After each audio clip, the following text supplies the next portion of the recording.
Jangan anggap remeh rahasia hidup sehat dan anti penyakit si keriting hijau. Assalamualaikum warahmatullahi wabarakatuh. Halo teman sehat, ya jumpa lagi dengan saya Dr. Sadam Ismail.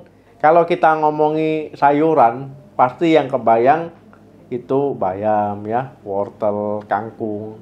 Tapi ada satu sayuran hijau yang bentuknya unik ya. Itu mirip pohon mini, agak-agak keriting gitu dia. Nah, ini julukannya dia superfood ya karena manfaatnya yang luar biasa sekali. Nah, ini dia brokoli.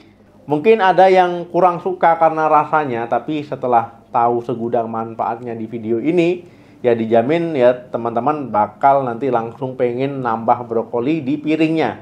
Kita bakal kupas tuntas kenapa brokoli ini wajib banget ada di menu makanan. Jadi tonton sampai habis. Kita kenalan dulu sama brokoli. Jadi brokoli ini termasuk dalam keluarga kubis-kubisan, sama kayak kembang kol ya atau kubis itu sendiri. Nah, bagian yang kita makan itu adalah kuntum bunganya yang masih kuncup ya dan batangnya. Nah, meskipun terlihat sederhana, brokoli ini ya itu memiliki segudang nutrisi ya. Dia kaya banget akan vitamin, terutama vitamin C dan juga vitamin K.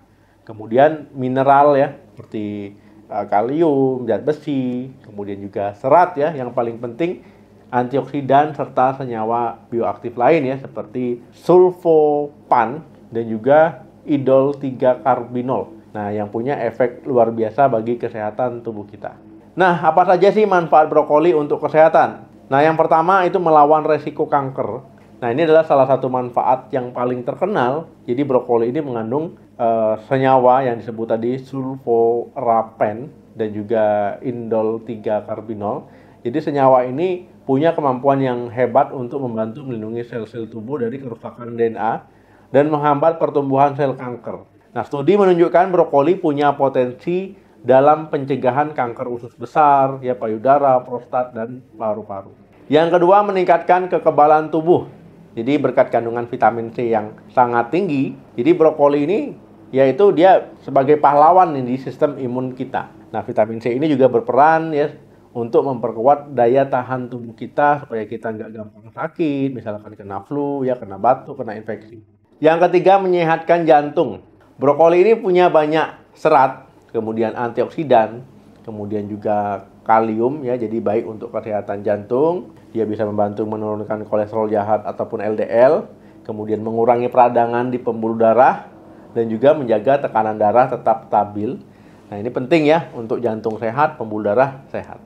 Yang keempat, menyehatkan pencernaan. Nah, kandungan serat yang melimpah ya di brokoli ya karena dia memang tinggi serat, jadi bagus sekali untuk pencernaan kita supaya pencernaan kita ini sehat ya. Jadi pentingnya makan makanan yang bergizi dan juga menyehatkan. Nah, serat ini membantu melancarkan buang air besar ya, mencegah sembelit, mencegah gangguan pencernaan, kemudian baik untuk bakteri di usus ya, bakteri baik tentunya bukan bakteri jahat.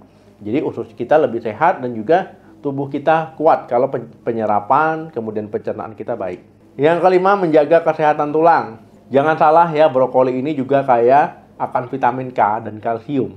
Nah, jadi kedua nutrisi ini esensial banget ya untuk menjaga kepadatan tulang dan mencegah pengeroposan tulang ya ataupun osteoporosis. Yang keenam, meningkatkan kesehatan mata. Jadi brokoli ini mengandung lutein, kemudian dia santin juga.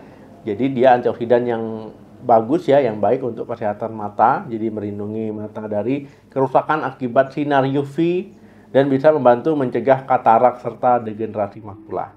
Yang ketujuh, baik untuk kontrol gula darah. Nah, kandungan serat, antioksidan, kemudian kalorinya juga nggak tinggi ya pada brokoli. Jadi bagus dalam mengontrol kadar gula darah.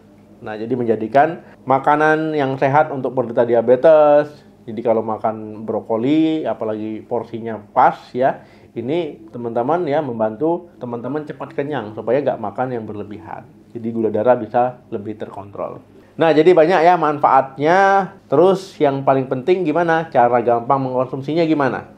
Nah, yang pertama ya dikukus atau direbus sebentar. Ini cara terbaik ya dalam memasak ataupun mengolah brokoli ya. Bisa misalkan masaknya 3-5 menit dikukus atau direbus ya, agar nutrisinya itu tetap utuh dan teksturnya tetap renyah. Jadi jangan terlalu lama. Kalau lama dia lembek ya, nutrisinya banyak hilang. Yang kedua, tumis. Ditumis itu artinya tuang minyak sedikit. Nah, minyaknya sedikit ya, jangan terlalu banyak. Kalau banyak itu jadinya goreng. Nah, tambahkan bawang putih ya, bisa minyaknya pakai zaitun, minyak canola ya, nah, ataupun minyak sawit, tapi sedikit saja. Nah, ini teman-teman, ini hidangan yang sehat juga. Yang ketiga, salad. Nah, teman-teman misalkan brokolinya dikukus ya. Nah, ini bisa dijadikan salad favorit. Yang keempat, sup atau nasi goreng. Kalau bikin sup ya dipotong-potong, berarti seukuran yang sesuai. Begitu juga kalau mau dicampurkan di nasi goreng. Yang kelima, jadi cemilan. Nah, bisa nih teman-teman, misalkan jadi cemilan sehat ya, tapi direbus dulu sebentar atau dikukus dulu sebentar ya. Supaya apa? Supaya dia bakterinya mati. Kemudian juga biar nutrisinya nggak banyak hilang. Nah, bisa ditambahkan sedikit garam, sedikit saja, ataupun bumbu favorit sedikit saja. Kemudian ya, walaupun bermanfaat, ada hal yang harus teman-teman perhatikan. Yang pertama, gas pada perut. Karena dia, sebagian orang makan brokoli ya itu karena tinggi serat, kemudian juga dia bisa menyebabkan produksi gas di perut ya. Hati-hati ya kalau seandainya mengkonsumsinya terlalu banyak. Jadi itu sebenarnya normal ya, tapi jangan terlalu banyak.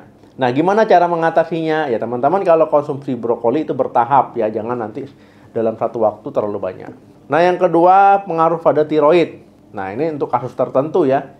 Jadi misalkan teman-teman punya masalah tiroid yang sudah ada, misalkan hipotiroid. Nah, konsumsi brokoli dalam jumlah yang banyak ataupun sangat besar ya, ataupun mentah, nah ini bisa mempengaruhi penyerapan yodium. Nah, tapi ini biasanya itu tidak jadi masalah ya kalau dikonsumsi dalam jumlah yang wajar dan dimasak dengan cara yang benar. Yang ketiga, cucian kurang bersih. Nah, artinya teman-teman ya, mencuci brokoli ini sampai bersih ya, jangan hanya dicelup-celup. Ya, terutama di sela-sela kuntumnya supaya nggak ada kotoran ya, ataupun sisa dari pestisidanya. Kesimpulannya, jangan anggap remeh ya brokoli, karena brokoli ini adalah salah satu sayuran paling bergizi, harganya juga lumayan ya. Nah, ini bisa jadi teman-teman makanan favorit nih, apalagi dia dikenal dengan superfood ya, karena memang manfaatnya, kandungan nutrisinya. Gimana nih pengalaman teman-teman dalam mengolah brokoli ya, setelah tahu manfaatnya, gimana responnya? Boleh dibagikan di kolom komentar ya. Ini bisa dijadikan salah satu makanan favorit. Semoga video ini bermanfaat. Jangan lupa di like, di share, di subscribe channel ini untuk informasi kesehatan penting lainnya. Terima kasih yang sudah nonton sampai habis. Jaga kesehatan selalu. Salam sehat. Sampai jumpa.